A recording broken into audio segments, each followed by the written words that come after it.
അങ്ങനെ ഇന്നത്തെ രാവിലെ പതിവ് പോലെ രാവിലെ ഈ ജനല് തുറന്നു അപ്പുറത്തേക്കൊന്ന് നോക്കി ആലോചിച്ചിരിക്കുന്ന സമയമില്ല ഇന്ന് എന്താ ഉണ്ടാക്കേണ്ടതെന്നൊക്കെ എനിക്കറിയാം. എൻ്റെ വെള്ളമുണ്ടാക്കി ഫസ്റ്റ്, അതിനുശേഷം വേഗം നൂൽപുട്ടിൻ്റെ പരിപാടികൾ തുടങ്ങി. അങ്ങനെ തിളച്ച വെള്ളം ഒഴിച്ച് മാവൊക്കെ റെഡിയാക്കി സെറ്റാക്കി അപ്പം കണ്ണനെ എണീപ്പിച്ചു. കണ്ണനൊരു കുപ്പി പാലും കയറ്റി.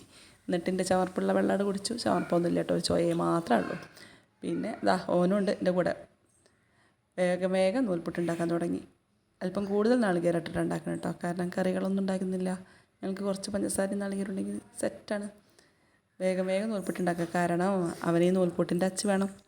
അവൻ്റെ കൈ കിട്ടിയ പിന്നെ അതൊക്കെ ഇപ്പോഴൊന്നും കിട്ടില്ല. അതിൻ്റെ മുന്നേ ഞാൻ വേഗം നൂൽപുട്ടുണ്ടാക്കൽ തുടങ്ങി. അങ്ങനെ അതങ്ങോട്ട് അടുപ്പത്തേക്ക് വെച്ചു. എന്നിട്ട് വേഗം ഒരു 5 മിനിറ്റിനുള്ളിൽ തന്നെ ആവി വന്നു. ഒക്കെ സെറ്റായി. അതൊക്കെ എടുത്ത് വെച്ചു. അടുത്ത സെറ്റിനെ കയറ്റണം. ഒരു സെറ്റും കൂടി ഉണ്ടാക്കാണ്ട് നല്ല പഞ്ഞി പോലത്തെ നൂൽപുട്ടായി. കുറച്ച് പഞ്ചസാര ഇങ്ങനെ ലാസ്റ്റത്തിൽ കുറച്ച് കുഴക്കട്ട ഉണ്ടാക്കി വെച്ചിട്ടുണ്ട് കേട്ടോ. എന്നിട്ട് ഞങ്ങൾ രണ്ടാളും കൂടി കഴിച്ചു.